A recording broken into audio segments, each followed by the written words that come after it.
أعوذ بالله من الشيطان الرجيم. بسم الله الرحمن الرحيم. الحمد لله رب العالمين الرحمن الرحيم مالك يوم الدين إياك نعبد وإياك نستعين اهدنا الصراط المستقيم صراط الذين أنعمت عليهم غير المغضوب عليهم ولا الضالين.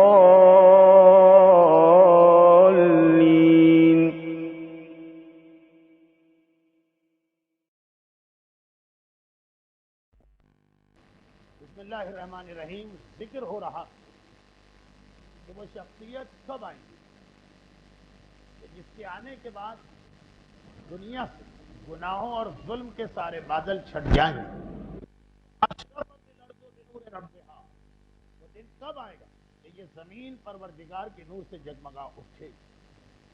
وہ شخصیت کہ جس کو رسول خدا سے لے کے 11ویں امام تک ہر معصوم نے یاد کیا. کتاب کفایت العصر پیغمبر کا یہ جملہ ہے کہ بے ابی و امی، اے میرے وہ بیٹے کہ میرے ماں باپ تجھ پہ قربان. آخری امام کو اس طرح سے رسول یاد کر رہے ہیں اور دیگر اماموں کی تو حدیثیں ہیں. لیکن امام کا یہ ظہور جب بھی ہو اتنا ہم کو یاد رکھنا کہ ظہور کی تاخیر تو ظہور کی تاخیر ہماری وجہ سے ہوتی، اور جتنے تاخیر سے امام آئیں گے اتنا ہی نقصان ہم کو اٹھانا پڑے گا. ہماری مثال اس بیمار سی ہے کہ جو بیمار ہو چکا جتنی دیر سے وہ ڈاکٹر کو بلائے گا اتنا ہی اس کا نقصان بڑھتا چلا جائے. جتنی دیر وہ کر دے ڈاکٹر کا کوئی نقصان نہیں، نقصان بیمار کا. ہم بیمار بائیمان ساری دنیا ہماری دشمنی پر تیار ہوتی بیٹھی. سازشوں کا آغاز ہو چکا. ہمیں دبانے، کچلنے، ہلاک کرنے، ہماری عورتوں کی عزتیں لوٹنے کی تیاریاں ہو رہی. اور اگر امام آئے مگر دیر کر کے آئے تو ہر علاقے میں 70 لاکھ مومنین کے جنازے اٹھیں گے ظلم میں، فقط اس لیے کہ وہ محب علی. اور 70 لاکھ انتہائی عزت اور احترام والی مومنات، ان کا ناموس برباد ہوگا اور انہیں کنیز بنایا جائے گا.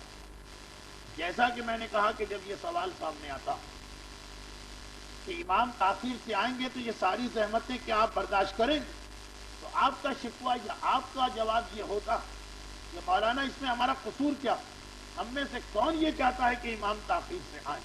ہم تو چاہتے ہیں کہ جتنا جلد ہو سکتا ہے امام آ جائے. مسئلہ ہمارا نہیں ہے، مسئلہ اللہ کا. مگر یہی تو موضوع کہ مسئلہ اللہ کا نہیں، مسئلہ ہمارا. جب آپ باقی تمام چیزوں میں یہ مانتے ہیں کہ اللہ بدا کر سکتا، ایک لفظ ہے ہمارے یہاں بدا جس پر ہمیں اعتراضات کا نشانہ بنایا جاتا ہے. مگر بدا کو اگر نہ مانیں تو نہ اعمال کا فائدہ ہے، نہ دعاؤں کا فائدہ ہے، نہ ہی صدقے دینے کا فائدہ ہے. بدا کسے کہتے ہیں؟ اللہ نے لکھ دیا کہ اس گھر میں آج موت آنے والی، اور اللہ کے نبی نے ایک ہمارے رسول کو چھوڑ انبیاء نے بتا دیا کہ فلاں گھر میں موت آنے والی. صاحب خانہ نے لا علمی، اسے نہیں پتا تھا کہ موت آنے والی، صدقہ دے دی اور بدا ہو گئی، آتی بھی موت واپس چلی. بدا کس چیز کا نام؟ شب قدر میں اللہ نے لکھ دیا کہ آئندہ سال اس مومن کو کیا کیا پرابلم ہوں. ہم نے ساری رات دعا کر کے اعمال کر کے گر گرا کے اللہ سے اس حکم کو بدلوا لیا. بدا اللہ اپنے لکھے ہوئے کو بدل دیتا. اگرچہ یہ اعتراض کہ اہل تشیع بدا کا مطلب یہ نکالتے ہیں کہ اللہ پہلے جاہل تھا، پھر اس کو پتا چلا کہ یہ گڑبڑ ہو رہی ہے اس لیے اس نے حکم بدلا. اب ایک الگ موضوع ہے لیکن یہ ہم پر اعتراض. تاریخ تشیع کے ایک اہم ترین فلسفی مجتہد میر باقر داماد نے ایک جملے میں اس کا جواب دیا کہ بدا عالم تکوین میں وہی حیثیت رکھتی ہے جو نصب عالم تشریح میں حیثیت رکھتا. اس طرح تمام عالم اسلام کا اتفاق کہ فقہی احکامات قرآن کی آیتوں میں نصب ہوا، یعنی پہلے ایک آیت آئی، کچھ عرصے کے بعد اللہ نے اس کو کینسل کر دی. اور کچھ مانو نہ مانو بیت المقدس کو قبلہ اول تسلیم کرنے والے یہ مانتے ہیں کہ پہلے اللہ نے کہا ادھر رخ کر کے نماز پڑھو، پھر کہا ادھر رخ کر کے نماز پڑھو. جس طرح سے فقہی احکامات میں نص ہے کہ اس اسی طرح تکوینی احکامات میں جو نسخ ہے اس کا نام بدا، یعنی اللہ نے پہلے کہا اسے صحت ملے پھر اس کو بدل دیا۔ اب اعتراض یہ ہوتا ہے کہ اللہ نے کیوں بدلا؟ کیا اللہ کو پہلے سے نہیں معلوم تھا کہ اسے صحت دینا ہے یا بیمار رکھنا؟ تو وہی جواب کہ اللہ نے بیت المقدس کو قبلہ رکھ کے کعبے کو کیوں قبلہ بنا دیا؟ کیا پہلے سے نہیں معلوم تھا کہ آخر میں پیشانی اب کعبے کی طرف جھکنا؟ جو احکامات شریعت میں نسخ ہے وہ احکامات تکوینی احکامات یعنی صحت، بیماری، اولاد، عدم اولاد، رزق، غربت، موت، زندگی، ان چیزوں میں جو نسخ ہوتا ہے اس کا نام بدا۔ تو جس طرح سے ہم اعمال شب قدر کیوں کرتے ہیں کہ اے پروردگار جو تو نے اپنی تقدیر میں لکھا ہمارے لیے لکھ دیا ہے تقدیر، اس کو بدل۔ ہم صدقہ کیوں دیتے ہیں کہ اے خدا جو تو نے مصیبتیں ہماری تقدیر میں لکھ دی صدقے کی برکت سے اسے روک۔ ہم دعا کیوں مانگتے ہیں؟ اے خدا جو تو نے ہمارے مقدر میں لکھ دیا دعا کی برکت سے اس کو بدل دے۔ اگر عقیدہ ہو کہ جو لکھا ہے وہ لکھا رہے تو دعا مانگنا بیکار، اس لیے کہ اگر پہلے سے اللہ نے اچھا لکھا ہے تو بھی دعا بیکار، اور برا لکھا ہے وہ بدلا نہیں جا سکتا تب بھی دعا بیکار۔ اگر یہ مان لے کہ جو لکھ دیا ہے وہ لکھا ہوا تو صدقہ دینا بیکار، پیسے فالتو کے تو نہیں ہیں ہمارے پاس۔ اگر اللہ نے ہمارے لیے صحت لکھی دی تو صدقہ دے کے کیا فائدہ؟ پیسے بھی ضائع جائیں گے، وہ تو ویسے ملنا ہی ملنا۔ اور اگر اللہ نے بیماری لکھی ہے تو صدقہ کیوں دے اگر بیماری بدل نہیں سکتی؟ تو یہ جو عقیدہ قرآن کی وہ آیت جو آپ شب قدر کی دعاؤں میں پڑھیں گے، یمحو اللہ ما یشاء ویثبت، اللہ لکھ چکا، لکھنے کے بعد جسے چاہے مٹا دے جسے چاہے باقی رکھے۔ یہ آپ پڑھیں گے ابھی شب قدر، یہی اصول جو ہے یہ ظہور امام کے بارے میں بھی چلتا ہے۔ یعنی اگر ہم مان بھی لیں کہ امام کا ظہور اللہ نے خاص تاریخ میں رکھا کہ فلاں تاریخ کو یہ ظہور ہوگا، اس لیے آپ کہیں کہ ہمارے لیے ہمارا تو بیکار ہے اس مسئلے میں دخل دینا، تو اللہ طے کر چکا۔ اب ہمیں مصیبتیں ہوں، مظالم ہوں، پرابلم ہو، پریشانیاں، امام تو اسی تاریخ پر آئیں، یہ غلط۔ اس اصول کی مدد سے آپ دعا، صدقہ اور اعمال کرتے کہ اللہ کے لکھے ہوئے کو بدلوائے، وہی اصول ظہور امام میں بھی چلے گا۔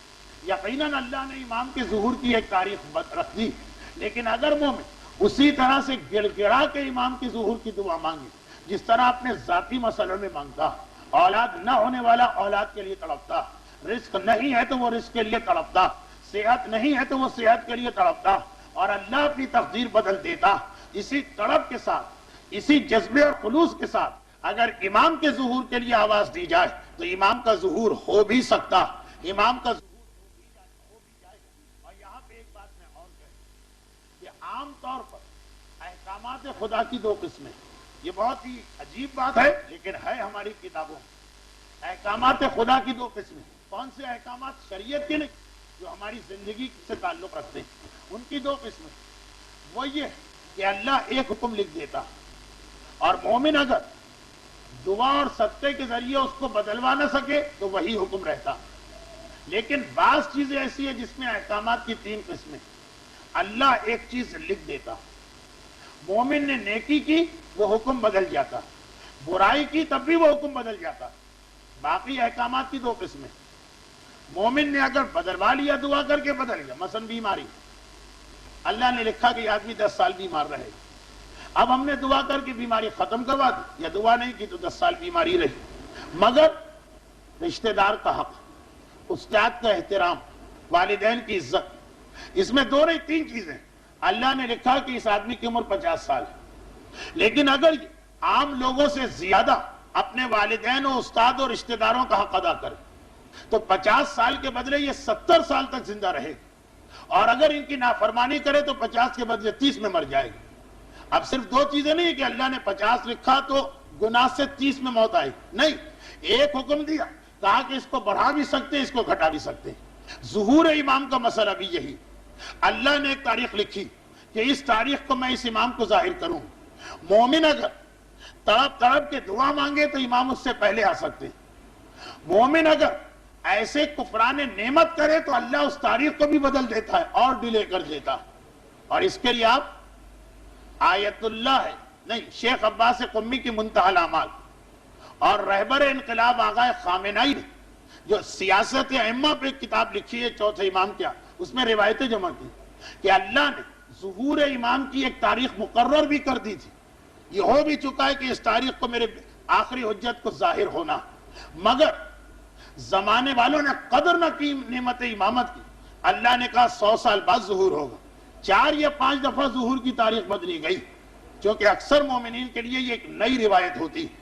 آیت اللہ خامنائی نے چوتھے امام کی سیاسی زندگی پر جو کتابچہ لکھا، بلکہ ایک تقریر کی تھی جسے کتابچے کی صورت دے کے اردو میں شائع کیا جا چکا. توحید رسالے میں بھی اس کی کئی قسطیں آئیں. وہاں پورا ایک چیپٹر ملے گا ظہور کی تاریخ ہے. ہمیں پتہ ہی نہیں، ہم تو سمجھ رہے ہیں کہ ظہور کا مسئلہ اب تک طے ہی نہیں ہوا، جب اللہ چاہے گا طے ہوگا. متعدد روایتیں ہمارے پاس ہیں کہ ظہور کی تاریخ طے کر دی تھی اللہ نے. اس تاریخ کو مجھے ظاہر کرنا ہے اس امام، مگر اتنی غفلت و لاپرواہی برتی صاحبان ایمان کہ اللہ نے کہا یہ اس قابل نہیں ہے کہ ابھی ان کو یہ نعمتیں دی جائیں. 500 سال تاریخ کو آگے بڑھا دیا. یہ ہو چکا، تاریخ مقرر ہو کے بڑھ چکی، اور اسی اصول کے تحت اب جو اللہ نے تاریخ مقرر کی، اگر ہم جتنا اس زمانے کے لوگوں نے کفران نعمت کر کے امام کے آتے ہوئے ظہور کو رکوا دیا، اتنا ہی ہم شکران نعمت کر کے ابھی نہ آنے والے امام کو بھی بلا سکتے. یہ ایک بہت ہی اہم اصول نظر آتا ہے ہمیں ظہور امام کے بارے میں. اور اب جب بات یہاں پہ پہنچی کہ کیا یہ ممکن ہے، وہ روایتیں تو اپنی جگہ کہ جن مومنین نے غفلت برتی تو امام آ رہے تھے، رک گیا آنا. مومنین اگر توجہ دیں تو خدا کا حکم ہے کہ ابھی امام کو نہیں آنا ہے، امام آ جائیں گے. اب اس کے بارے میں کوئی دلیل ہے؟ پہلے نظریے کے لیے تو دلیل ہے، دوسرے نظریے کے کہ تاریخ سے پہلے امام آ جائیں. تاریخ ڈیلے ہو گئی، حدیثیں. جیسا کہ میں نے کہا یہ منتہی الاعمال میں بھی، جس کا ترجمہ شیخ عباس قمی کی کتاب کا ترجمہ چھپ چکا ہے اردو میں، اس میں بھی پڑھ سکتے ہیں. لیکن ڈیلے والی حدیث تو ہے، جلدی بھی آ سکتے ہیں. جی ہاں، اور یہ بھی حدیث سے بات ہو رہی ہے. اور اتنا جلدی کہ بعض روایتوں میں یہ لکھا کہ خدا اپنی آخری حجت کو ان نشانیوں کے بعد بھیجے گا. ان نشانیوں کی 2 قسمیں کر دی. کہا کچھ یقینی نشانیاں ہیں، کچھ غیر یقینی نشانیاں. جو غیر یقینی نشانیاں ہیں اس کا بھروسہ نہیں. یقینی 10 نشانیاں.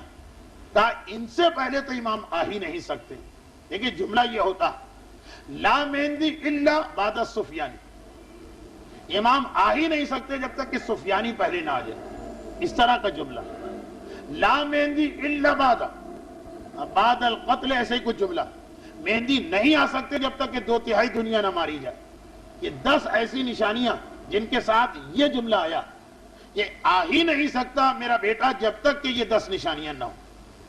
اور اللہ نے کہا یہ 10 نشانیوں کے بعد میں اپنی آخری حجت کو ظاہر کروں، اور اس کی بھی ایک ڈیٹ اللہ فکس کر چکا. لیکن اب آئیے وہ حدیثیں سنی جن میں یہ بتایا گیا کہ اگر مومن چاہے تو یہ 10 کی 10 نشانیاں ختم ہو سکتی. اب 2 چیزیں بنی. مومن اگر نہ چاہے تو اللہ ان 10 نشانیوں کے بعد اپنی حجت کو ظاہر کرے، اور مومن چاہے تو کوئی نشانی نہیں، راتوں رات امام آ سکتے. اور میں اس کے لیے آغاز کرتا ہوں اس معصوم کی حدیث سے، جس معصوم کا ذکر منبر پہ سب سے زیادہ کیا جاتا ہے.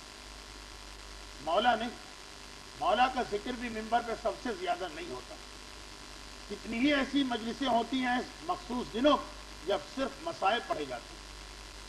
مجلس فضائل کے بغیر ہو سکتی ہے، مجلس مسائل کے بغیر نہیں ہو سکتی. عاشورے کی مجلسیں صرف غم کا بیان ہوتا ہے. تو سب سے زیادہ ذکر سرکار سید الشہداء امام حسین علیہ الصلوۃ والسلام کا ہوتا. لیکن شکم مادر سے لے کر بستر موت تک مجالس سننے والے سے پوچھی کہ مصائب سے ہٹ کر حسین مظلوم کی 10 حدیثیں ہم کو سنا کہ جن کا ذکر تم نے علی سے بھی زیادہ سنا، تو انسان کو شاید ایک وقت میں 10 حدیثیں یاد نہ آنے پا. میں کوشش کرتا ہوں کہ ایک ہی موضوع پر اگر کئی اماموں کی حدیثیں ہیں، مثلا والدین کا احترام، کئی اماموں کی حدیثیں، تو اس امام کی حدیث پڑھوں جو ممبر سے کم، جس کا ذکر کم ہوتا. چنانچہ اس وقت بھی حدیث یہی، یہ حسین مظلوم کی حدیث، اس لیے اس کو اس اعتبار سے بھی سنیے کہ حسین مظلوم کے حوالے سے کوئی حدیث تو ہم کو یاد ہو، اور اس اعتبار سے بھی کہ یہ تو ہمارا براہ راست موضوع، اس امام کی حدیث جس کا ذکر ممبر سے سب سے زیادہ. اور پھر عجیب بات یہ کہ یہ وہ امام ہے جس کا آنے والے امام سے سب سے گہرا تعلق. اگرچہ آنے والا امام پورے 12 اماموں کا وارث اور 1,24,000 انبیاء کا وارث بن کے آئے، لیکن 1,24,000 انبیاء اور پھر جو 12 معصوم، ان کے اندر سب سے زیادہ گہرا رشتہ اگر کسی 2 معصوموں میں ہے تو وہ حسین اور آنے والا امام، ان 2 کا رشتہ سب سے گہرا۔ وہ کیسے؟ پہلی دلیل تو اکثر آپ علماء طالب علموں سے بھی سنتے ہیں۔ 15 شعبان امام زمانہ کی ولادت کی تاریخ ہے، ہم امام کا جشن مناتے ہیں اور اعمال کرتے ہیں، مگر اعمال میں سر فہرست کس معصوم کی زیارت؟ رسول خدا کی بھی زیارت نہیں ہے، جن کی کار رسالت کو مکمل کرنے امام آ رہا۔ اول امام کی زیارت بھی نہیں ہے کہ وہ اول ہے تو یہ آخر۔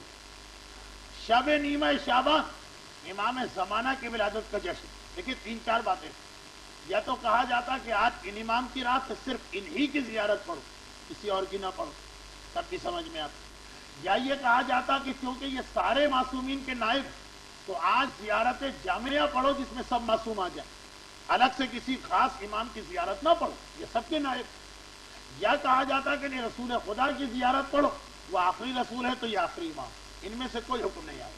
کہا نیمہ شعبان میں حسین مظلوم کی زیارت پڑھو۔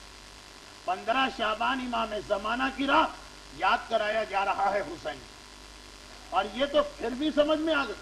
اس کا الٹ مسئلہ عاشورے کا دن حسین مظلوم کا دن، ایسا دن کہ آدمی کا دل ہی نہیں جاتا دنیا کو کوئی کام کرنے، یعنی اگر یہ توہین نہ مانی جائے تو بعض اوقات مسلح پر جانا بھی ذرا بھاری ہو جاتا، وہ غم و الم کی جو کیفیت ہوتی، بیٹے اپنی اولاد تک کو انسان دیکھنے کو تیار نہیں ہوتا، کوئی ذکر نہیں، بس روتے رہو اور حسین کو اور کربلا کو یاد کرتے رہو، مگر نہیں، اسلام نے کہا باقی جو کچھ کرو، مگر آج حسین کا دن ہے تو فوراً یاد کرو، اور جب ایک دوسرے سے ملو۔ بہت ہی مشہور مستحب شیخ عباس قمی نے عاشورے کے اعمال میں لکھا کہ عاشورے کے دن جب 2 مومن ملاقات کریں، نہ سلام کرے نہ خیریت دریافت کرے، ایک ہی جملہ کہے، اعظم اللہ اجورنا و اجورکم بمصابنا بالحسین علیہ السلام، اللہ ہمیں اور تمہیں غم حسین میں اجر عظیم عطا کرے، اور پھر کہو وجعلنا وإیاکم من الطالبین بسارہ مع ولیہ الامام المہدی علیہ السلام۔ عاشورے کے دن یہ کہو اللہ ہمیں اور تمہیں حسین کے خون کا انتقام لینے والے حسین کے بیٹے امام زمانہ کے ساتھ شامل کرے۔ تو دیکھیے ایک مناسبت تو یہ بنی، 15 شعبان امام کا دن حسین کو یاد کروایا جا رہا، عاشورے کا دن حسین کا دن امام کو یاد کروایا جا رہا، مگر خالی یہی تک مناسبت محدود نہیں۔ اب آئیے 3-4 ظہور کے بعد کی باتیں۔ پہلی بات، اتنا ہمارا عقیدہ کہ امام زمانہ کے آنے کے بعد ایک ایک کر کے تمام معصومین اس دنیا میں آئیں گے، اور ایک وقت وہ ہوگا کہ اکٹھا 14 معصوم یہاں پہ جمع ہو جائیں گے، اور اس کی دلیل زیارت وارثہ، اشہد اللہ و ملائکتہ و انبیاءہ و رسولہ انی بکم مومن و بایابکم موقن۔ اے حسین مظلوم، میں اللہ، رسول اور ملائکہ کو گواہ کرتا ہوں، آپ پر یقین ہے، آپ لوگوں کی واپسی پہ یقین کامل، سارے معصومین کو آنا۔ اور جب راوی نے پوچھا مولا اس کی کوئی دلیل ہے، بہت لمبا چوڑا مسئلہ، امام نے مختصر ایک جواب دیا۔ امام نے کہا ہے کہ یاد رکھو، قرآن نے اعلان کیا کل نفس ذائقۃ الموت، ہر نفس کو موت کا ذائقہ چکھنا۔ جو لوگ قتل ہو جاتے ہیں انہوں نے اب تک موت کا ذائقہ نہیں چکھا۔ سننے والے نے، راوی نے چونک کے کہا مولا موت اور قتل تو ایک ہی چیز ہے؟ امام نے کہا نہیں، موت الگ ہے، قتل الگ ہے۔ اور قرآن کی کئی آیتیں پڑھی، کیا قرآن کہتا متم و قتل تو مر گئے یا تم قتل کیے گئے، یا کہہ کے آتا ہے موت یا قتل، موت یا قتل۔ امام فرماتے ہیں لفظ یا ان 2 چیزوں کے بیچ میں آتا ہے جو الگ الگ ہے۔ امام فرما رہے ہیں قتل الگ ہے، موت الگ ہے۔ جو مر گیا وہ تو موت کا ذائقہ چکھ گیا، جو قتل ہوا اب تک وہ مرا نہیں، اس نے موت کا ذائقہ نہیں چکھا۔ اور قرآن کہہ رہا ہے کہ ہر ایک کو موت کا ذائقہ چکھنا۔ تو جتنے لوگ بھی کائنات کی تاریخ میں قتل ہوئے، مرے نہیں قتل ہوئے، وہ سب ظہور کے بعد آئیں گے، کیونکہ ابھی ان کی موت کا ذائقہ باقی۔ یہ باقاعدہ ایک دلیل ہے امام کی بہت تفصیلی، اور اس میں امام نے کہا کہ ہم گروہ آل محمد اور امامت، ہم میں سے ہر ایک اب تک قتل ہوا موت نہیں آئی، اور خدا کا وعدہ ہے کہ ہر نفس کو موت کا ذائقہ چکھنا، تو ہمیں اس دنیا میں آنا تاکہ اس آیت کے مطابق پھر ہم تبھی موت مرے۔ یہ اصول یاد رکھیے، پورا قرآن پڑھ ڈالیے، قتل کو الگ چیز قرار دیا ہے، موت کو الگ چیز قرار دیا، اسی لیے شہداء کے بارے میں تو کہہ دیا وہ اب تک زندہ، اور قرآن کہہ رہا ہے کہ زندہ ہے لیکن موت کا ذائقہ چکھنا، تو سارے شہیدان راہ خدا بھی لائے جائیں گے آفٹر ظہور، اور انہیں موت کا ذائقہ چکھنا۔ تمام ائمہ معصومین جو یا تلوار سے شہید ہوئے یا زہر، وہ سب بھی آئیں گے اس لیے کہ انہیں موت کا ذائقہ چکھنا، اور اسی دلیل کی بنا پر رسول خدا کی بھی وفات نہیں ہے، شہادت سری، تو خیر سارے معصومین آئیں گے، اور وہ تمام لوگ آئیں گے جو غیر طبعی موت مرے۔ شہداء راہ خدا کو بڑا اٹریکشن کیا ہے، جو ہم اور آپ جو گھبراتے ہیں شہادت اور موت، شہادت اگر اپنے بستروں پہ مر گئے تو اب ہمارا آنا نانا 50-50 ہو گئے، پتہ نہیں آ سکے پتہ نہیں، لیکن جو شہید ہو گیا 100% یقینی بات ہے کہ ظہور کے بعد اس کو بلایا جائے گا، کیونکہ اب تک اس کی موت کا ذائقہ باقی۔ اچھا، اب سارے معصومین آئیں گے، سوال یہ پیدا ہوتا ہے یہ جو امام زمانہ کو چھوڑ کر 13 معصوم یہ کس ترتیب سے آئیں گے، کس طرح آئیں گے؟ 3 طریقے سمجھ میں آتے ہیں، یا سارے کے سارے ایک ساتھ آ جائیں،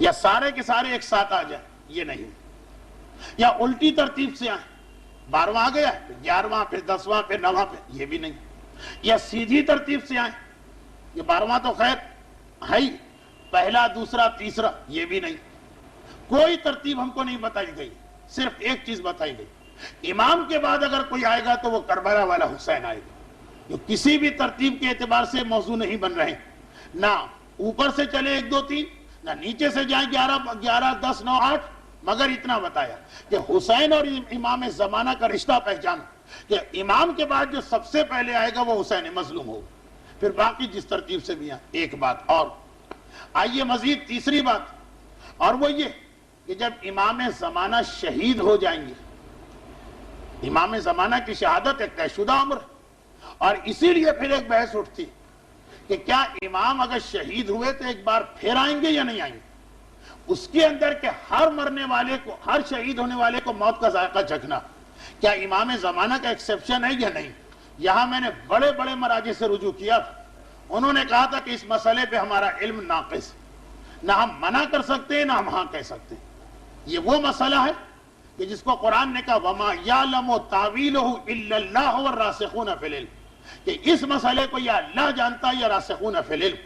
آغا کوئی جیسا مرجع جب یہ لکھ دے کہ امام زمانہ کا دوبارہ آنا، اس کے بارے میں ابھی کچھ نہیں کہا جا سکتا، ایک طرف اصول بتاتا ہے کہ شاید آئیں، اور پھر بعض روایتوں کا جملہ کہ قیامت امام زمانہ کی حکومت میں آئی، وہ بھی یہ بتا رہا کہ پہلی والی حکومت میں تو امام شہید ہو جائیں گے اور حسین کی حکومت شروع ہو جائے گی۔ یہ 2 چیزیں بتا رہی کہ شاید امام زمانہ بھی اس شہادت کے بعد ایک مرتبہ پھر آئیں گے۔ یہ ایک الگ موضوع ہے، موقع ملا تو 26 رمضان کی آخری تقریر تک کبھی بھی ذرا روشنی ڈال دوں گا۔ ابھی تو اصل مسئلے کو مکمل کر دوں۔ امام زمانہ کی شہادت تو یقینی بات ہے۔ اچھا، شہادت پر اب وہی بات جو میں نے مسائل میں کہی تھی، کھارادر کے لوگوں کے کان کھڑے نہیں ہوتے، لیکن جب میں نے پہلی مرتبہ یہ پڑھا تھا مجھے یاد ہے کہ کتنی مخالفتوں کا سامنا کرنا پڑا تھا۔ نئی بات آپ نے کہاں سے پڑھ دی؟ ہم نے تو آج تک یہ بات نہیں سنی۔ اس وقت کثرت کے ساتھ یہ جملہ کہا گیا تھا، اب یہ بات اتنی عام ہے کہ ہر ایک کو پتا، مگر پھر بھی اس وقت سے اب تک کھارادر والوں کا ایک اعتراض چلا رہا، کیونکہ وہ جو ہماری تقریر تھی، تقریر نمبر 22، اس پر کھارادر کے مومنین اپنا حق سمجھتے تھے کہ ہمارے محلے میں یہ تقریر کی گئی، تو اعتراض بھی انہی کا اعتراض آتا تھا۔ چلے آج موقع ملا تو ہاتھ کے ہاتھ جواب دے، اور وہ یہ کہ امام کی شہادت نئے لوگوں کے لیے عجیب مسئلہ، مومنین کھارادر کے لیے عجیب مسئلہ نہیں۔ یہ امام کو شہید کرا چکے ہیں، یعنی اس پہ مطمئن ہو چکے ہیں کہ ہاں یہ روایت سے ثابت ہے کہ امام کو شہید ہونا۔ لوگوں کا کہنا تھا کہ امام شہید ہوں گے، نئی بات، اور میں کہتا تھا اتنی تفصیل ہے امام کی شہادت کہ شاید باقی معصومین میں سے بجز امام مظلوم اور ابن ملجم والے واقعے کی کسی کے قاتل کی اتنی تفصیل نہیں۔ یہ تک بتایا گیا ہے کہ امام کب شہید ہوں گے، حکومت کے 70 سال بعد۔ کہاں شہید ہوں گے؟ دمشق میں۔ کیوں؟ یعنی دمشق میں کیوں جائیں گے؟ بتایا گیا کہ کوفہ دارالخلافہ ہوگا، دورہ کرنے دمشق جائیں گے، اور دمشق کی بھی ایک گلی میں شہید ہوں گے۔ کیسے شہید ہوں گے؟ چھت سے پتھر پھینکا جائے گا، نوکیلا پتھر، جو سر اقدس میں پیوست ہوگا اور اس کے زخم سے شہید ہوں گے۔ اور ایک اور مناسبت آ جائے گی کہ باقی امام تلوار یا زہر سے جو شہید ہوئے طریقہ ایک، صرف پہلا امام ہے کہ جس کے بھی سر میں ضربت لگی تھی اس کے زخم سے شہید ہوا، اور وہ آخری امام بھی ہے جو اسی سر کی ضربت سے شہید ہوگا۔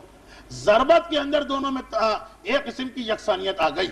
اچھا، یہ بھی ہے کہ کون شہید کرے گا، اور وہ ہے کہ ایک عورت جس کا نام یہ حمیدہ ہے یا ملیحہ، اور اس کے بارے میں یہاں تک لکھ دیا گیا کہ آنکھوں کا رنگ اس کے بھورا۔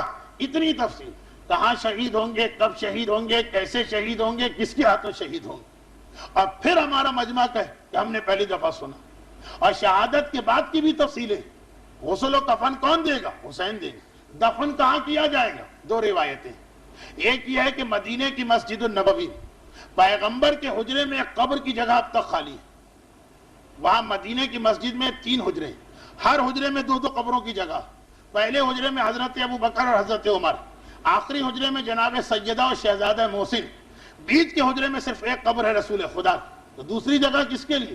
بہت سی روایتوں میں ہے کہ امام زمانہ کو وہاں لایا جائے گا، البتہ کچھ روایتوں میں ہے کہ کربلا میں دفن ہوں گے، اور مدینہ کی مسجد میں حضرت عیسیٰ دفن ہوگی جب ان کا انتقال ہوگا۔ دیکھیں یہ ساری تفصیلات جو اس طرح سے ہمارے لوگ کہتے ہیں پہلی دفعہ سنا۔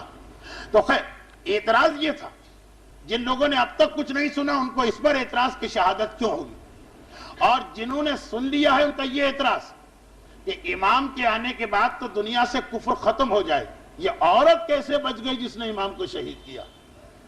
ایک بڑا اعتراض تقریباً 15 سال سے چلا رہا، جواب بھی میں نے دیا لیکن اس طرح تسلسل کے ساتھ نہیں۔ سن لیجئے اس کا جواب بھی۔ بے شک اختلاف تو ہے، اختلاف یہ ہے کہ جب امام کی حکومت قائم ہو جائے گی تو کیا سارے کافر ختم کر دیے جائیں گے یا اہل کتاب کو باقی رکھا جائے گا؟ دو نظریے، ایک گروہ کا کہنا ہے کہ کفر ختم ہو کے رہ جائے گا، دوسرے کا کہنا ہے نہیں، جو اسلام میں جزیے کے اتنے سارے احکام کہ یہودی اور عیسائیوں سے ٹیکس لو اور انہیں چھپ کر اپنے مذہب پر عبادت کی اجازت، اب تک تو کسی امام کے ہاتھ میں حکومت ہی ایسی نہیں آئی۔ فقہ کا یہ پورشن کس کے لیے؟ کہ یہ امام زمانہ کے لیے کہ وہ آئیں گے، باقی سارے مذاہب ختم ہوں گے، صرف یہودیت اور عیسائیت رہے گی اس شرط پر جو نجران کے عیسائیوں سے مباہلے کے بعد پیغمبر نے ایگریمنٹ کیا، تمہیں جزیہ دینا، کھلم کھلا اپنی عبادتیں انجام نہیں دے سکتے ہو لیکن اہل کتاب ہو اس لیے تمہارے جان مال محفوظ۔ بہت سارے علماء کا یہ نظریہ کہ امام آ کر سوائے اسلام کے سب کو ختم نہیں کریں گے، اہل کتاب باقی رہیں گے۔ پھر کہا گیا کہ اس کا کیا مطلب ہے کہ اسلام غالب آ جائے گا؟ جواب دیا یہی تو مطلب کہ دنیا میں کسی غیر مسلم کی حکومت نہیں رہے گی، حکومت صرف مسلمانوں کی ہوگی، باقی مذہب ہوں گے لیکن مغلوب، شکست کھائے گے۔ اس نظریے کی بنیاد پہ تو مسئلہ آسان، یہ حمیدہ ہو یا ملیحہ، یہ کوئی مومنہ نہیں، یہ معاذ اللہ کوئی سیدانی نہیں، یہ کوئی مثلا مسلمان نہیں، یہ ایک یہودن ہے اور یہودیوں کو اجازت دی جائے گی اس زمانے میں زندہ رہنے، مسئلہ ہی ختم ہوگا، کفر و شرک کا خاتمہ نہیں ہوگا، اہل کتاب باقی رہیں۔ اور پھر ایک عجیب مناسبت آ گئی، دنیا کا آخری رسول یا پہلا معصوم اسے بھی یہودن نے شہید کیا، زہر دے کے، اور دنیا کا آخری امام اور آخری معصوم وہ بھی یہودن ہی کے سبب سے شہید ہوگا۔ کتنی مناسبتیں امام زمانہ کی جمع ہو رہی ہیں اپنے بزرگوں کے ساتھ۔ مگر اب اصل موضوع، یہ تو بیچ میں ایک اعتراض کا جواب، اصل موضوع وہ یہ کہ ہمیں اتنا تو پتا ہے کہ جب 14 معصوم آ جائیں گے تو امام زمانہ کے بعد ایک ایک معصوم کی حکومت شروع ہوگی۔ پھر وہی کوئسچن مارک، کس ترتیب سے امام حکومت کریں گے؟ کیا امام زمانہ کے بعد 11واں حکومت کرے گا، پھر 10واں، پھر 9واں؟ یعنی وہ سیدھی ترتیب چلے گی؟ رسول خدا کی تو حکومت ہو چکی ہے ان کی زندگی میں، امام علی، امام حسن، اس طرح حکومتیں چلیں گی، یہ بھی ہم کو کچھ نہیں معلوم۔ لیکن ایک چیز معلوم، امام زمانہ کے بعد پہلی حکومت نہ 11ویں کی ہوگی نہ پہلے کی ہوگی، نہ ترتیب سعودی چلے گی نہ ترتیب نزولی، پہلی حکومت حسین مظلوم کی ہوگی۔ اسی وجہ سے امام زمانہ کو غسل و کفن حسین دیں گے، اس لیے کہ ہر معصوم کو، ہر امام کو اس کے بعد والا امام غسل دیتا۔ ظہور کے بعد ترتیب ہی یہ ہو گئی، امام زمانہ کے بعد امامت ہی حسین کی شروع ہو گئی۔ تو آپ نے دیکھا کہ امام زمانہ اور میرے مولا حسین میں کتنا گہرا ربط اور رشتہ چلا رہا کہ یہ 3 4 5 باتیں تو میں نے جلدی جلدی بتائی۔ باقاعدہ بیٹھ کر کتابوں کا مطالعہ کروں اور ریسرچ کروں تو شاید ایک چھوٹا موٹا کتابچہ اس پہ تیار ہو سکتا، یہ چند باتیں بتا دیں۔ اتنی گہری مناسبت ہے حسین اور امام زمانہ میں۔ اب آئیے حسین مظلوم کی حدیث سنیے۔ بہار الانوار علامہ مجلسی کی کتاب، اس کی نئی جو پرنٹنگ ہوئی 110 جلدوں میں، جلد نمبر 51 صفحہ نمبر 133، والیوم 51 پیج 133 133 اس کی ایک حدیث۔ اب یہ وہ حدیث کہ حسین نے ایک جملہ کہا اور حسین کے بعد ایک اور معصوم نے اس جملے کی وضاحت کی۔ جملہ یہ، حسین مظلوم نے کہا کہ میرا جو بیٹا ظاہر ہونے والا، جو پردہ غیبت میں جا کے ظاہر ہوگا، اس میں 2 انبیاء کی سنتیں، جب تک وہ غائب رہے گا یوسف نبی کی سنت، اور جب ظاہر ہوگا تو موسیٰ نبی کی سنت اس میں آ سکتی ہے۔ سنت کا کیا مطلب؟ ویسے تو امام زمانہ میں تمام انبیاء اور تمام ائمہ کے کمالات کی جھلک ہوگی، مگر سنت کا مطلب یوسف کی زندگی کا ایک واقعہ امام زمانہ میں پیش آنے والا، البتہ غیبت میں، اور موسیٰ کا واقعہ امام کے ظہور میں پیش آنے والا واقعہ، ان کی زندگی کا ریپیٹ ہوگا واقعہ۔ اب اتنا کہہ کر حسین خاموش ہو گئے۔ کیا مطلب؟ سمجھ میں نہیں آئی۔ اس کے پہلے ٹکڑے کو سمجھایا امام جعفر صادق علیہ السلام،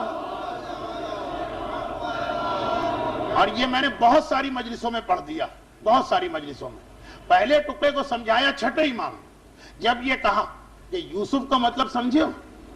یوسف کا مطلب یہ ہے کہ جب تک میرا بیٹا غائب رہے گا تو غیبت کی 2 قسمیں، ایک تو یہ ہے کہ جو چیز غائب ہو وہ دنیا سے کٹ کے کہیں غائب ہو، جیسے اصحاب کہف، وہ بھی تو غائب ہیں مگر کہاں؟ ایک غار کے اندر۔ میرا بیٹا اس طرح سے غائب نہیں ہوگا کہ کسی جزیرے میں ہو یا غار میں ہو یا پہاڑ میں ہو یا جنگل میں۔ میرا بیٹا غائب ہوگا دوسری غیبت جو یوسف کی تھی۔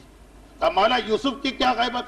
کہا یوسف کی غیبت یہ کہ یوسف مصر کے وزیر اعظم بن گئے، ان کے 11 بھائی ان کے پاس کسی کام سے آئے، یوسف سے بات چیت کی، ہاتھ ملایا، سلام کیا، آرگومنٹ ہوا، بحث ہوئی، یوسف کے آگے ہاتھ جوڑے۔ کیوں؟ مسئلہ کیا تھا کہ یوسف کے 12 بھائیوں میں ایک تو یوسف تھے، 11 دوسرے تھے، ان 11 میں ایک سگا بھائی تھا بن یامین، باقی 10 سوتیلے تھے۔ اپنے سگے بھائی کو روک لیا، یہ ظاہر تو نہیں کیا کہ میں یوسف، کہا بس یہ وزیر اعظم کا حکم ہے، اس کو روک لوں۔ وہ 10 بھائی تڑپتے ہوئے آ گئے، کیا ہے وزیر اعظم، ہمارا ایک اور بھائی یوسف تھا، کس سے کہہ رہے ہیں؟ خود یوسف سے، اور ہمارا بابا بڑا ناراض ہوا جب ہم اس کو لے کے گئے واپس نہ لائے، اگر دوسرے بھائی کو بھی کھو کے آ گئے تو بابا ہم سے بات بھی نہیں کرے گا، ہم پر نہ صحیح تو ہمارے بابا کے بڑھاپے پہ رحم کر۔ وہ ساری گفتگو قرآن میں بھی۔ امام کہہ رہے کہ دیکھو کون بات کر رہے؟ بڑے بھائی۔ کس سے بات کر رہے؟ اپنے چھوٹے بھائی سے۔ کس کا نام لے رہے؟ یوسف کے منہ پہ یوسف کا نام لے رہے ہیں۔ بڑے بھائی کا مطلب کیا؟ یوسف ان کی گودوں کا کھیلا ہوا، اس کی رگ رگ کو اور پل پل کو جانتے، پھر بھی نہیں پہچان پائے کہ یہی ہمارا بھائی یوسف۔ میرا بیٹا غیبت میں یوسف کی طرح غائب ہوگا، کسی پہاڑ و جنگل میں نہیں ہوگا، تمہارے بیچ میں ہوگا، تمہارے درمیان ہوگا، کبھی تم اس سے سلام کرو گے، کبھی وہ تم سے ہاتھ ملائے گا، کبھی تم اس سے بات چیت کرو گے، کبھی تمہارے اس کے درمیان لین دین ہوگا، تمہیں پتہ ہی نہیں چل رہا ہوگا کہ یہ میرا آقا، یہ میرا مولا، یہ میرا ولی، یہ میرا منتہا مقصود ہے۔ میں اس کے غیبت میں، اس کے انتظار میں تڑپ تڑپ کی زندگی گزار رہا ہوں۔ ایک تو یہ سنت، امام جب تک غائب رہیں گے یوسف کی طرح غائب رہیں گے، اصحاب کہف کی طرح نہیں۔ حسین نے صرف 2 جملے کہے، میرا بیٹا غیبت میں یوسف کی طرح، ظہور میں موسیٰ کی طرح۔ اب آدھی حدیث تو واضح ہوگی، لیکن باقی جملے کا کیا مطلب؟ کہ میرا بیٹا موسیٰ کی طرح۔ اور یہ جملہ کہ میرا بیٹا موسیٰ کی طرح، یہ کئی معصومین کی زبان پہ آیا، پیغمبر کا جملہ، بے ابی و امی، میرے ماں باپ تجھ پہ قربان۔ کس پر؟ فرما رہے ہیں المسمى باسمی والمکنى بکنیتی، اس پر میرے ماں باپ قربان جس کا نام میرے نام پہ رکھا گیا اور جس کی کنیت میری کنیت پہ رکھی گئی۔ والشبیہ، وہ میری شبیہ، وشبیہ موسیٰ ابن عمران، اور عمران کے بیٹے موسیٰ کی بھی شبیہ۔ رسول نے بھی کہا آنے والا امام شبیہ موسیٰ، حسین نے بھی کہا آنے والے امام کا ظہور شبیہ موسیٰ۔ 8ویں امام کی حدیث ہے آنے والا امام بے ابی و امی، وہی جملے میرے ماں باپ اس میں قربان ہوں۔ کس پر؟ المسمى باسم جدی، جس کا نام میرے جد رسول خدا کے نام پہ رکھا گیا، اور وہ شبیہ موسیٰ۔ ہر معصوم امام زمانہ کو موسیٰ کی شبیہ قرار دے رہا، کیوں آخر؟ کیا چیز؟ اچھا باقی اماموں نے تو کچھ بھی نہیں بتایا، صرف اتنا کہا وہ موسیٰ کی شبیہ۔ حسین نے اتنا اشارہ دے دیا کہ ظہور کے معاملے میں یہ موسیٰ کی شبیہ۔ ایک چیز پتا چلی کہ باقی چیزوں کا تذکرہ نہیں، صرف ظہور کا تذکرہ، مگر اس سے بھی بات الجھی رہ گئی۔ اب اس بات کو سلجھایا ایک ایسے امام کہ پھر میرا وہ جملہ آ گیا کہ اگرچہ وہ ہمارے اماموں میں شامل مگر اس کی حدیثیں سب سے کم پڑھی جاتی ہیں۔ آئیے آج کی اس تقریر کی برکت سے 2 ایسے اماموں کی حدیثیں آپ سن رہے ہیں جو شاید آپ کو یاد بھی رہ جائے، کیونکہ واقعاتی حدیثیں اور ان کی حدیثیں بہت ہی کم بیان ہوتی ہیں۔ اب مسئلہ کیا رہا کہ رسول خدا سے 8ویں امام تک ہم نے کم از کم 5 معصوموں کی زبانی سنا کہ آنے والا امام موسیٰ کی شبیہ، اور کسی نے نہیں بتایا کہ اس سے مراد کیا۔ صرف حسین نے اتنا بتا دیا کہ اس کا ظہور موسیٰ کی طرح، کیا مطلب؟ اب اس مسئلے کو حل کیا اس امام نے کہ جس کا نام اور جس کی حدیثیں کم بیان کی جاتی ہیں، یعنی ہمارے 9ویں امام، امام محمد تقی علیہ السلام۔ 9ویں امام کی حدیثیں کتنی کم بیان ہوتی ہمارے موضوع کی مناسبت سے سن لی۔ فرماتے ہیں 9ویں امام، حوالہ بہار الانوار، وہی جلد 51، وہی صفحہ 133، کیونکہ اس صفحہ 133 پر علامہ مجلسی نے معصومین کی اقوال جمع کی ہیں آخری امام کے بارے میں۔ اب 9ویں امام کی حدیث سن لیجئے۔ فرماتے ہیں کہ سنو، میرے بیٹے کی شان اللہ کے نبی موسیٰ جیسی ہوگی، اور کس چیز میں؟ کہا اس چیز میں۔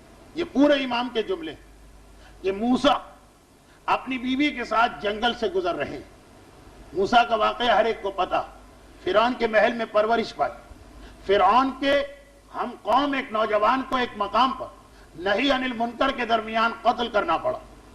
وہاں سے شہر چھوڑ کے ہجرت کرتے، جناب شعیب کی بیٹیاں کنویں سے پانی بھر رہی، مرد ان کو جگہ نہیں دے رہے، موسیٰ ان کی خدمت کرتے، بیٹیاں یہ نیکی دے کر انہیں بابا سے ملاتی۔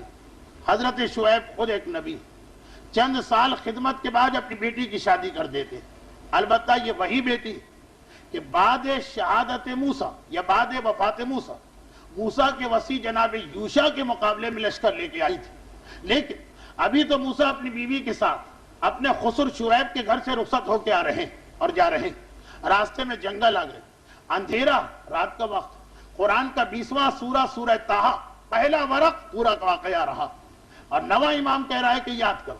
موسیٰ نے اپنی بیوی سے کہا ٹھہر جاؤ، موسیٰ نے اپنی بیوی سے کہا انتظار کرو، کیونکہ ایک جھاڑی کے پیچھے آگ نظر آئی تھی۔ کہا کہ میں آگ لینے جا رہا ہوں تاکہ یہ اندھیرا کم ہو۔ آگ لینے گئے، اس جھاڑی کے پیچھے سے خدا کی آواز آئی اور کہا کہ اے موسیٰ، اب تمہیں حکم نبوت مل رہا، اعلان نبوت کا حکم مل رہا، جاؤ فرعون کے پاس، اور وہ باغی ہو گیا، جا کے اس کو تلقین کرو اور نصیحت کرو۔ موسیٰ واپس آئے، آگ تو لے کے آئے مگر اعلان نبوت و اعلان رسالت کا تاج بھی پہن کے آئے۔ یہ پوری تفصیل 9ویں امام کے جملے، لفظ تاج بھی اس میں، تاج نبوت و امامت پہن کے، تاج نبوت اور رسالت پہن کے آئے۔ بس ہمارا بیٹا اس چیز میں موسیٰ کی شبیہ ہوگا کہ اللہ عین ممکن ہے کہ ایک رات میں معاملات کو سنوار دے، جس طرح موسیٰ جب مغرب کا وقت آیا اس وقت پناہ کی تلاش میں خوفزدہ انسان تھے، اور فجر کا وقت آیا اعلان رسالت کے ساتھ فرعون کے دربار جا رہے ہیں۔ اسی طرح سے 9واں امام کہتا کہ یہ عین ممکن ہے کہ ایک رات آئے، میرا بیٹا آخری امام سوئے، خوف کی عالم میں سو رہا، اور صبح کو اٹھے تو ایک مرتبہ اسے حکم امامت ہو چکا ہو کہ اپنی امامت کا اعلان کرو۔ البتہ خوف کس چیز کا؟ وہی جملہ، اپنا خوف نہیں، اپنے ماننے والوں پہ جو ظلم دیکھ رہا، ایک مرتبہ گھبرایا جا رہا۔ جیسے آج کل ہم اور آپ، ہماری کیا حیثیت، بوسنیا، عراق، لبنان، کشمیر، گھبرا جاتے، کہاں کہاں ظلم ہوگا صاحبان ایمان پر۔ ایمان تو امام تو باپ سے زیادہ محبت کرتے ہیں، وہ تو رو رہے ہوں گے اس وقت، سب سے زیادہ غمگین امام۔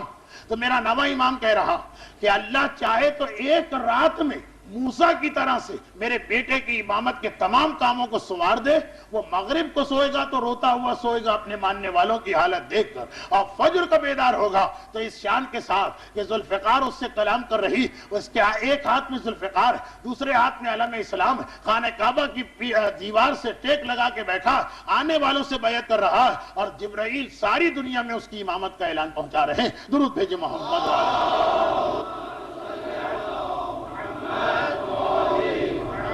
واقعات کی تفصیل اس وقت نہیں بیان کرنا، یہ نہیں بتانا ہے کہ امام کے ظہور کے بعد کیا واقعات پیش آئیں، بتانا صرف یہ تھا، عرض یہ کرنا تھا کہ ایک رات میں بھی امام آ سکتے ہیں، ساری نشانیاں ایک طرف رہ جائیں گی، کسی نشانی کی ضرورت نہیں، مگر آخری جملے، اگر مومنین کرام نے امام کو نہ بلایا تو امام 10 نشانیوں کے بعد اپنے وقت پر آئیں گے۔ یہ ایک رات کے ساتھ شرط یہ کہ مومن امام کو بلائے۔ اچھا، ایک بات اور یاد رکھیے، سورہ انفال یہ آخری آیت ہے جو پڑھ رہا ہوں، وَاتَّقُوا فِتْنَةً لَا تُصِيبَنَّ الَّذِينَ ظَلَمُوا مِنْكُمْ خَاصَّةً۔ یاد رکھو ایک ایسا فتنہ بھی آتا ہے کبھی، قرآن کہہ رہا ہے، یہ سورہ انفال لفظ بلفظ ترجمہ، ڈرو اس فتنے سے جب وہ آئے گا تو اس کی لپیٹ میں صرف ظالم نہیں آتے ہیں، بے گناہ اور معصوم بھی اس کی لپیٹ میں آ جاتے ہیں۔ یہ کون سا فتنہ؟ یہ وہ ہے کہ جس کے بارے میں امام اتنا ارشاد فرما گئے کہ بنی اسرائیل کی ایک قوم پہ اللہ نے حکم دیا کہ عذاب بھیج دو۔ پہلے یہ تو ہم خوش قسمت ہیں کہ رسول امت رسالت ہم کو ملی، وما كنا معذبین وانت فیہم، اے رسول میں ان کو عذاب ہی نہیں دوں گا کیونکہ تم ان میں آ چکے ہو۔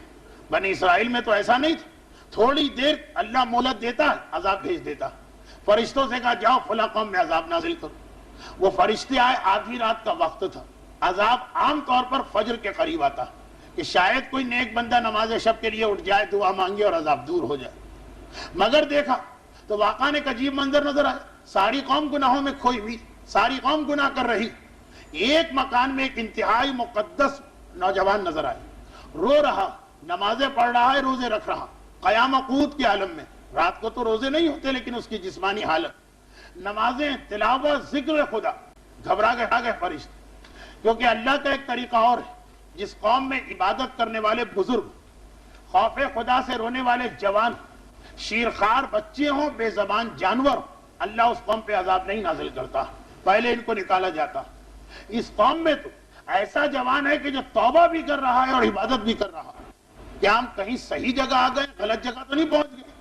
خدا سے پوچھا پروردگار اس قوم کے بارے میں کیا ہوگا؟ کہا عذاب، صحیح جگہ ہے۔ کہا پروردگار سب پر عذاب؟ کہا سب پہ عذاب، خصوصاً اس نوجوان پر بھی عذاب جو عبادت کر رہا۔ اے خدا آخر یہ کس لیے؟ کہا اس لیے کہ یہ عبادت کر رہا مگر جو حق کا پیغام ہے وہ دوسروں تک نہیں پہنچا رہا۔ میرا کتنا ہی عبادت گزار بندہ، اس کی عبادتیں ضائع نہیں ہوتی، قیامت میں اجر دیتا ہوں، لیکن دنیا میں کتنا ہی عبادت گزار بندہ کیوں نہ، دنیا میں اگر وہ حق کا پیغام دوسروں تک نہیں پہنچا رہا تو جو عذاب دوسروں کے لیے آ رہا ہے وہ عذاب اس کے لیے بھی آئے گا۔ اب اگر کوئی مومن کہہ دے کہ مولانا آپ بار بار کہہ رہے ہیں کہ اگر سچے دل سے امام کو پکارے تو راتوں رات امام آ سکتے ہیں، ہم یہ 20 یہ 25 یہ 50 آدمی تو پکار رہے ہیں، مگر نہیں، اگر آپ کی آبادی ساری دنیا کے اندر 10 کروڑ یا 15 کروڑ، اس میں 50 60 100 200 لاکھ 2 لاکھ پکارے، وہ کافی نہیں، وہ تو وہی بات ہوگی کہ وَاتَّقُوا فِتْنَةً لَا تُصِيبَنَّ الَّذِينَ ظَلَمُوا، کہ عذاب سب پہ آ سکتا۔ ہماری ذمہ داری بنتی اگر ہم راتوں رات امام کو بلانا چاہیں تو خالی خود نہ پکارے، یہ پیغام اپنے پورے معاشرے میں دوڑا دے، ایک ایک شخص کو اس سے آگاہ اور خبردار کر دے، وہ مانے یا نہ مانے وہ الگ مسئلہ ہے۔ ہمارا فریضہ اس وقت ادا ہوگا جب ہم ایک ایک کے کانوں تک یہ پیغام پہنچا چکے ہوں۔ خالی اپنی جگہ بیٹھ کے گڑگڑا کے امام کی دعا کر لینا یہ کافی نہیں۔ یہ تو بنی اسرائیل کا وہ نوجوان بھی کر رہا تھا جس پر اللہ نے عذاب بھیجا، اور یہ کہہ کے بھیجا کہ تیری نیکیاں ضائع نہیں ہیں، قیامت میں اجر ملے گا، مگر دنیا میں ظالموں کا عذاب مظلوم پر بھی آئے گا۔ کون مظلوم؟ جو چپ ہو جاتے ہیں، جو اس حق کے پیغام کو آگے نہیں پہنچاتے ہیں، جو ہر ایک کو آگاہ نہیں کرتے حقائق کے ساتھ، ان کے اوپر بھی یہ پیغام، ان کے اوپر بھی وہی عذاب آنے والا۔ تو امام ہم دوسروں کی وجہ سے ظاہر نہیں ہو رہے، جو امام کو یاد ہی نہیں کر رہے، شیعوں میں جو دوسرے، مگر ہم بھی قصوروار، ہم اپنی جگہ دعا امام زمانہ پڑھ کے بیٹھ جاتے ہیں، بچے بچیاں عورتیں مرد دیہات میں رہنے والے، شہروں میں رہنے والے، جہاں جہاں تک ہماری رسائی وہاں تک ہمیں یہ پیغام پہنچانا پڑے گا، ورنہ امام کے ظہور کی تاخیر کا جو بھی بھگتان ہے، نقصان ہے، خمیازہ ہے، وہ ہم کو بھگتنا پڑے گا۔ اور حالات تو ابھی عجیب نہج کے اوپر جا رہے ہیں۔ ایک بہت ہی عجیب حدیث مجھے پڑھنا تھی، ایک زمانے میں اینٹینا کی حدیث پڑھی تھی، اس سے ملتی جلتی ایک اور حدیث مجھے نظر آ گئی، لیکن آج وقت نہیں ہے، وہ انشاءاللہ میں کل پڑھوں گا۔ لیکن کسی بھی قوم کی بدقسمتیوں میں ایک بدقسمتی یہ بھی ہوتی ہے کہ اپنی قیادت اور اپنی رہبری کے خلاف ہو جائے۔ امام اس قوم پہ کیا بھروسہ اور اعتماد کر جو اپنے مراجع اور مجتہدین کو بخشنے کو تیار نہیں؟ وہ نائب امام جب اتنی ضدی اور اتنی جاہل قوم، یہ غیبت امام میں ایک بہت بڑا مسئلہ، ہمیں مرجعیت کی اہمیت کو پہچاننا۔ آج وقت بہت زیادہ گزر گیا، میری باتیں بھی اب ذرا بے ترتیب ہونے لگی، لیکن چونکہ میں یہ چاہتا ہوں کہ کتاب مجھے بار بار نہ لانا پڑے، اس لیے ایک چھوٹا سا خط آپ کو سنا رہا ہوں، کتاب میرے ہاتھ میں ہے اسی میں سے، اور آخری جو میرے جملے آج ہوئے اور یہ جو خط میں پڑھ رہا ہوں، ان دو میں مجھے ایک رشتہ ملانا۔ ہماری مرجعیت کے اوپر جو تہمتیں اور الزامات لگائے گئے، کچھ لوگ جھوٹے مرجع بنے اور جنہوں نے ان کے جھوٹ کو ظاہر کیا، وہ شخصیت اگر آغائے خوئی جیسی بھی ہو تو اس پہ کیچڑ اچھالی جا رہی، اور کئی مرتبہ یہ مسئلہ ہماری تاریخ میں گزرا۔ آغائے خوئی کی عظمت ابتدائی چند تقاریر میں آئی تھی، بعض لوگوں کو خاصی گراں گزری، لیکن آج میں ایک آخری جملہ پڑھ کر، ایک آخری خط پڑھ کر اس موضوع کو بند کر رہا ہوں۔ شہید باقر صدر، بس یہ خط ہے، آپ نے اگر محفل مرتضیٰ میں شرکت کی ہے تو 5 منٹ میں آ گیا تھا، یہ بس اسی پہ بات ختم کہ شہید باقر صدر عظیم ترین علماء شیعہ میں سے ایک ہے، اور جب آغا حکیم کا انتقال ہو تو سارے عرب نے ان کی طرف رجوع کیا کہ آپ اتنے بڑے مرجع اور آپ پیور عرب، ہم آپ کی تقلید چاہتے ہیں۔ صاف منع کر دیا کہ جب تک آغا خوئی زندہ ہے کسی کی تقلید کا سوال ہی پیدا نہیں ہوتا۔ مگر شہید باقر صدر کی خصوصیت یہ تھی کہ ہر دن ان کا علم بڑھتا رہتا تھا۔ اکثر ایسا ہوتا ہے کہ ایک مقام پہ پہنچ کے انسان کا علم رک جاتا، شہید صدر کا علم روزانہ بڑھتا رہتا تھا۔ سن 70 کا یہ واقعہ سن 77 آ گیا، شہید صدر شیعوں سے زیادہ غیر شیعوں میں مقبول ہوئی، اور عراق سے لے کر مراکش کے آخر تک، جس کے بارے میں اقبال نے کہا کہ بحر ظلمات میں دوڑا دیے گھوڑے ہم نے بحر ظلمات، مراکش کا آخر، وہاں تک ساری دنیا اسلام شہید صدر کی گرویدہ ہو گئی اور ان کا کلمہ پڑھا جانے لگا۔ سعودی عرب جیسی متعصب اور دشمن اہل بیت حکومت شہید صدر کے سامنے جھکی، ہمارا مسئلہ آپ حل کریں۔ مصر کی حکومت شہید صدر کو اپنے اسلامی مسائل میں مشیر قرار دے رہی، یہ عہدے بیکار، شہید صدر کی اہمیت۔ حتیٰ یہ کہ اگر آغا تیجانی کی کتاب تجلی آپ نے پڑھی تو اس کتاب کے اندر آغا تیجانی نے آغا خوئی سے بھی ملاقات کی، شہید صدر سے، علماء اور طالب علم آغا خوئی کے ساتھ، مگر جو عوام ہے، جو عراقی عوام، ان کا گھیراؤ شہید صدر کے گھر میں ہوتا۔ محبوبیت، اٹریکشن، ساری دنیا عرب ان کے ہاتھ میں، شیعہ تو ان کے نام پہ جان دے ہی رہے، غیر شیعہ بھی تسلیم کرتے ہیں کہ تاریخ اسلام کے عظیم ترین علماء میں سے ایک۔ اور کہا گیا کہ اگر ارسطو معلم اول اور فارابی معلم ثانی اور ابو علی سینا معلم ثالث تو شہید صدر معلم رابع گزرا۔ اتنا بڑا یہ لقب دیا گیا شہید صدر کو غیر شیعوں کی جانب سے۔ چنانچہ سن 70 میں جب شہید صدر سے رجوع کیا گیا تھا، اس وقت تو سن 77 میں زمین آسمان کا فرق ہو چکا۔ شہید صدر منع کر رہے ہیں، لوگ زبردستی تقلید کر رہے ہیں۔ اس وقت بعض لوگوں نے دیکھا کہ نجف میں آغا خوئی اور شہید صدر اتنے بڑے مقام پر پہنچ گئے کہ آغا خوئی کی منزلت کو ہم ان کی مدد سے ختم کر سکتے ہیں۔ آغا خوئی سے حسد ہر دور میں کیا گیا، جس طرح سے آپ دیکھتے ہیں مرجع کے مقابلے میں مرجع کو لاتے ہیں۔ اتنے ہی لوگ ایسے جن کو میں جانتا ہوں جو امام خمینی اور انقلاب کے خلاف تھے، خود کہنے کی ہمت نہیں ہوتی تھی، وہ اپنے آپ کو آغا خوئی کا مقلد بنا کر انقلاب کی مخالفت شروع کرتے تھے۔ بھئی امام خمینی کی مخالفت کرنا، اپنا نام نہ لو، خوئی کا نام استعمال کرو۔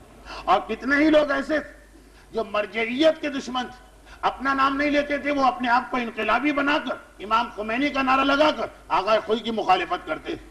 یہ سلسلہ شہید صدر کے ساتھ بھی شروع کیا گیا اور کہا گیا اب اتنا بڑا یہ مرجع بن گیا، بے شک کبھی شاگرد تھے آغا خوئی، اب تو یہ اتنے بڑے مرجع کہ یہ آغا خوئی کو پڑھا سکتے ہیں، ان کے ہوتے ہوئے کسی اور کی تقلید کیوں کی جائے؟ لبنان کے کسی مومن جب یہ بات سنی اور یہ سنا کہ شہید صدر بھی کچھ یہ سمجھ رہے ہیں کہ میں مرجع بن چکا ہوں، تو فوری طور پر ایک خط لکھا جو بہت ہی اہم اس اعتبار سے کہ ایک عام آدمی آغا خوئی کو خراج عقیدت پیش نہیں کر رہا، ایک ایسا مرجع جو اب آغا خوئی کے لیول پہ آ چکا، اور اگر عوامی مقبولیت دیکھیے تو کہنا پڑے گا کہ شہید صدر کی مقبولیت آغا خوئی سے زیادہ تھی عوامی مقبولیت، کیونکہ عربستان کا ایک مسئلہ، اس کے باوجود اندازہ کریں ہمارے علماء اخلاص نفس کے کس منزل پر، جملوں سے جو محبت ٹپک رہی اور عظمت، اس کو دیکھیں اور پھر سوچئے کہ آج بھی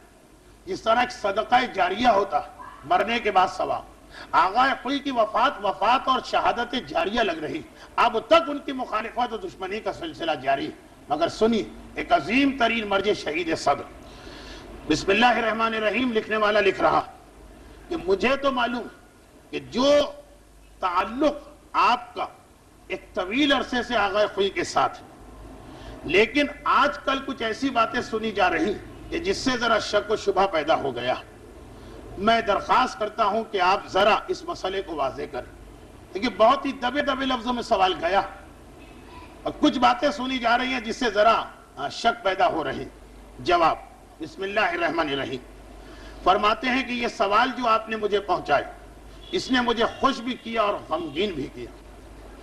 خوش اس لیے کہ مجھے موقع ملا ایک حقیقت کو بیان کرنے کا، اور غمگین اس لیے علماً شدیدہ، شدید علم ہوا مجھے، وہ اس لیے کہ میری زندگی کا جو اشرف ہو، اطہر ہو، اقدس تعلق ہے، اشرف یعنی سب سے زیادہ شرافت والا، اطہر مانے سب سے زیادہ پاکیزہ، اقدس مانے سب سے زیادہ مقدس، میری زندگی کا سب سے اشرف و اطہر و اقدس تعلق، اس میں شک ڈال دیا گیا، یعنی میرا تعلق بے سیدنا و استاذنا و سندنا، میرے سردار، میرے استاد اور جو میری سند یعنی جس پہ میں سہارا لیتا ہوں، جس سے میں ٹیک لگا کے کھڑا ہوں، آیت اللہ العظمیٰ الامام الخوئی، وہ کہ جو امام الخوئی ہے وہ تعلق جو میری زندگی کا مقدس ترین رشتہ، اس میں بھی شک ڈال دیا گیا۔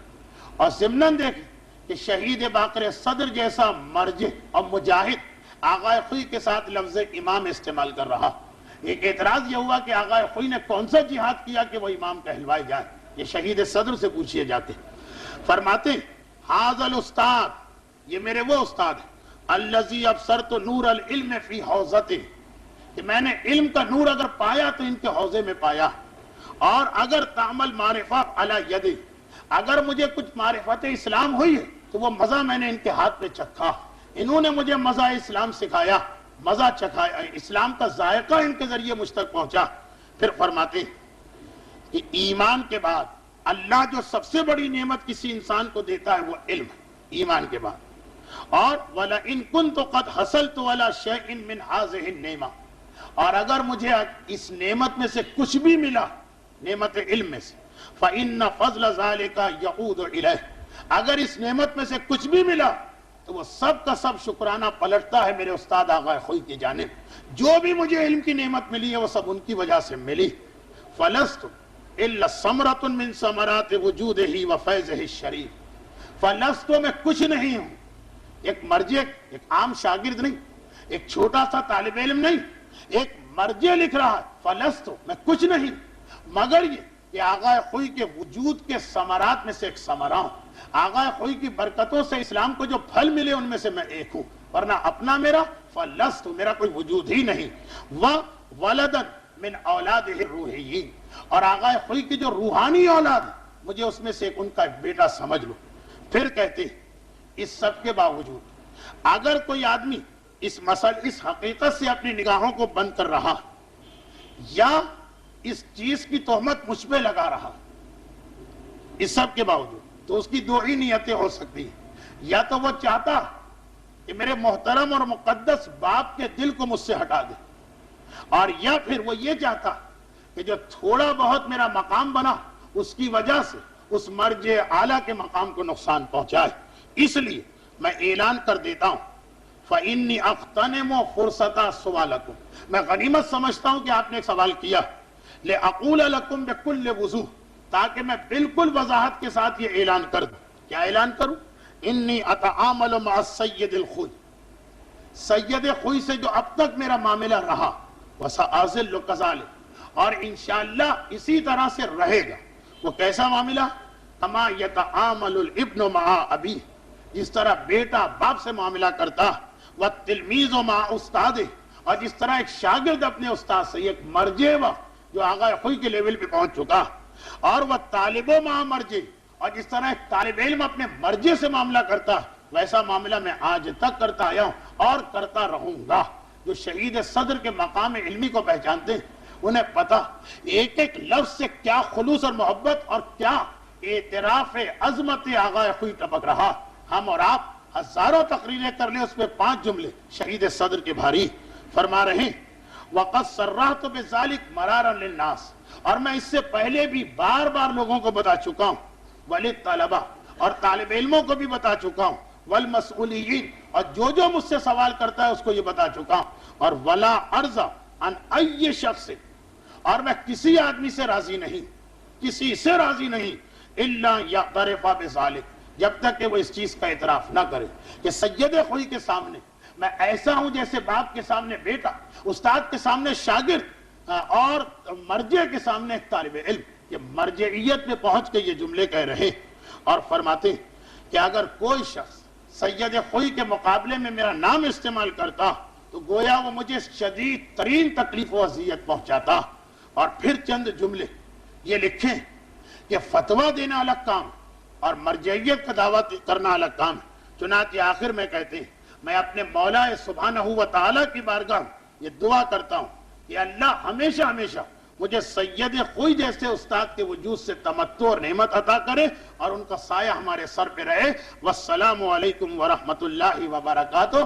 محمد باقر الصدر، عام آدمی نہیں، ایک مرجع، اور اتنا عظیم مرجع کہ شیعہ اور سنی، عراق سے مراکش سارا عربستان اس کا کلمہ پڑھ رہا، اور وہ ایک جملے میں بھی کہہ سکتے تھے کہ ہاں محترم شخصیت، ان سے بڑا عالم کوئی نہیں، مگر نہیں، آپ دیکھیں ایک ایک لفظ کے ساتھ کیا محبت جھلک رہی۔ یہ صرف اس لیے کہ لکھا بھی کہ ایک تو میں جو کچھ لفظ تو میں کچھ نہیں تھا، مجھے اتنا بڑا بنا دیا میرے استاد نے، اور دوسرا یہ کہ غیبت امام میں سب سے بڑا نقصان ہماری مرجعیت کو پہنچایا جا رہا، تو کہا کہ اس سے خبردار رہو، اس سے آگاہ رہو۔ آخری جملے مصائب، آج شب جمعہ، اور شب جمعہ میں مصائب ضرور پڑھا کرتا ہوں، اگرچہ بدقسمتی سے محفل جعفری کی اس سال کی تقاریر کی یہ آخری شب جمعہ، کیونکہ آئندہ میں حاضر نہیں ہوں۔ اور پھر وہی گزارش کہ 9:30 بجے سے لے کے 2:30 بجے بلکہ 2:45 بج جائیں گے مصائب ہونے تک، مسلسل میں گفتگو کر رہا ہوں۔ صرف 15 منٹ وہ میں فارغ تھا جو محفل مرتضیٰ سے لے کے اس محفل جعفری تک آیا ہوں۔ آپ اندازہ کر سکتے ہیں کہ یہ تقریباً 5 گھنٹے کی متواتر تقریر، آپ حضرات نے 1.5 گھنٹے یا 2.25 گھنٹے سنا، میں 5 گھنٹے سے بول رہا ہوں۔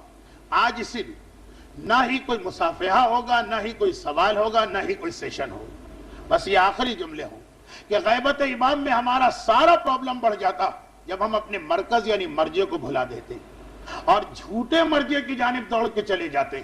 بہت احتیاط ہمیں اس مسئلے میں کرنا، کچھ ظہور کی نشانیاں کل سے آنا شروع ہوں گی اور غیبت میں ہماری ذمہ داریاں۔ مگر آخری جملے، مرکز کی اہمیت کتنی، زینب کبریٰ سے پوچھی جو میدان کربلا کے جلتے خیموں میں بیٹھ کر یہ بتا رہی کہ میں کون ہوں، میں کون زینب ہوں، میں وہ زینب ہوں کہ میرا بابا جب کوفے کا حکمران تھا تو اس کوفے کے اندر ایک ایک دن 4-4 ہزار عرب کی عورتیں آتی تھیں، اور کسی دن تفسیر، کسی دن حدیث، کسی دن فقہ اور کسی دن تاریخ کا درس لیتی۔ کیا مجھے ایک چھوٹا سا مسئلہ معلوم نہیں ہوگا کہ جب کسی کی جان خطرے میں ہو تو سارے احکامات ساقط ہو جاتے ہیں؟ میں کون زینب ہوں؟ میں وہ زینب ہوں کہ میرا بھتیجا امام معصوم ہو کر کہتا انتی عالمۃ غیر معلمہ ومفہمۃ غیر فہیمہ، اے پھوپھی اماں، وفہیمۃ غیر مفہمہ، اے پھوپھی اماں، آپ وہ عالمہ ہیں کہ کسی پڑھانے والے کی ضرورت نہیں، کیوں نہ ہو، زینب وہ ہے جس نے آغوش باب العلم کے اندر پرورش پائی، اور زینب وہ ہے کہ جس نے شیر فاطمہ کا مزہ چکھا، یہ زینب کبریٰ۔ مگر کربلا کا میدان 17 خیمے جل چکے، سارا خاندان اہل بیت 18ویں خیمے میں جمع۔ سیدانیہ ہاتھ جوڑ کے کہتی ہیں شہزادی ہمیں یہ بتائیے کہ اب ہماری کیا ذمہ داری، حکم دے تو یہیں جل کے مر جائیں، حکم دے تو ہم خیموں سے باہر نکلے۔ زینب کے جواب سے پہلے ذرا ان بیویوں کا عقیدہ تو دیکھیے کہ جل کے مرنے کو تیار ہیں، اگر شریعت اس پہ راضی ہو ان کے لیے موت کوئی مسئلہ نہیں، اور آگ میں موت جو اذیت ناک اور تکلیف ناک موت کہلاتی ہے یہ بیویوں کا جذبہ ہے۔ اور زینب کبریٰ یہ معمولی مسئلہ جانتی ہے، مگر ایک مرتبہ کہا بیویوں ٹھہر جاؤ، اب امام زمانہ میرا بیٹا بن چکا ہے، اب میرا سجاد امام وقت ہے، پہلے زینب امام وقت سے مسئلہ پوچھے گی پھر تم تک اس مسئلے کو پہنچائے گی۔ یہ مسئلہ پوچھنا مطلب نہ تھا، یہ مرکزیت کی اہمیت کو بتانا تھا۔ یہ ہے اس وقت دنیا تشیع، دنیا اسلام اور ساری دنیا کا مرکز، زینب بھی اس سے رجوع کر رہی ہے۔ اور جب سید سجاد نے کہا ہاں پھوپھی اماں علیکنا بالصحراء، اب آپ کو اجازت ہے، اب آپ جنگل میں جا سکتی ہیں، تو زینب اپنے لٹے ہوئے گھر کو لے کے جنگل میں نکل آئی، مگر عجیب انداز میں، مگر عجیب طریقے سے۔ بعد واقعہ کربلا کسی نے پوچھا مولا سجاد جب آخری خیمے سے بیویاں باہر نکلی تو ان کا طریقہ کیا تھا؟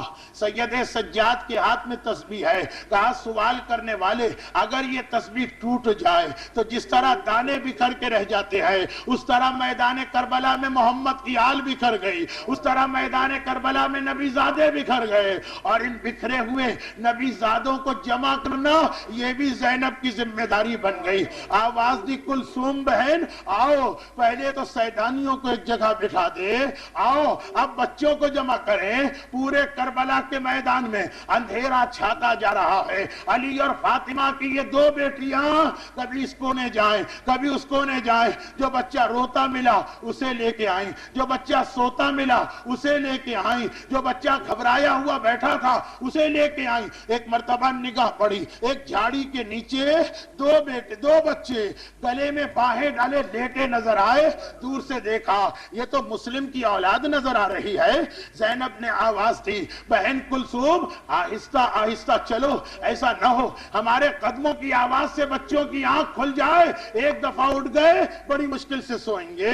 لیکن جب دونوں بہنیں قریب آئیں دیکھا یہ دو بچے سو نہیں رہے ہیں، دونوں کے سینے پر گھوڑوں کی ٹاپوں کے نشان بنے ہیں، یہ دو ننھے ننھے لاشیں پڑے ہیں۔ آئے زینب آئے کلثوم، مگر زینب گھبرائی نہیں، زینب گھبرائی نہیں، اس لیے کہ عصر عاشور تک زینب تھی، عصر کے بعد زینب ہی نہ رہی، کبھی اکبر بنی، کبھی عباس بنی، کبھی حسین بنی۔ کہا بہن کلثوم آؤ ایک لاشا میں اٹھاتی ہوں، ایک لاشا تم اٹھاؤ۔ مگر جب لاشا اٹھا لیا تو بوڑھی بہن کو جوان بھائی یاد آ گیا، پلٹ کے فرات کی جانب دیکھا، بھیا عباس تو نہ رہا تو آج یہ وقت آ گیا کہ تیری بہنوں کو لاشیں بھی اٹھانے پڑ رہے۔ ہائے میرا عباس، زینب لاشیں اٹھا دی۔ الا ولعنت اللہ علی اعدائہم اجمعین۔ پروردگارا شہزادی زینب کبریٰ کے ان مصائب کا واسطہ ہمیں دنیا اور آخرت کی ہر مصیبت و پریشانی سے محفوظ فرما۔ پروردگارہ ان ننھے ننھے لاشوں کا واسطہ ہمارے جملہ مرحومین کی مغفرت فرما۔ جس اسلام کے لیے یہ قربانیاں دی گئیں ہمیں کم از کم اس اسلام پہ عمل کی توفیق عطا فرما۔ اور ان مظالم کا انتقام کون لے سکتا ہے بجز اس کے جو وارث ائمہ اور قاتلان حسین سے انتقام لینے والا ہے۔ آج کی شب جمعہ ہے، کل کا روز جمعہ ہے، تو یہ واسطہ آل محمد کے ان مصائب کا اپنی آخری حجت امام زمانہ کے ظہور میں تعجیل فرما۔ شب جمعہ مرحومین کو یاد کرنے کے لیے لوگوں کی خواہش کی کثرت، آج بہت دیر سے یہاں تشریف فرما، لیکن اس کے باوجود آج یہ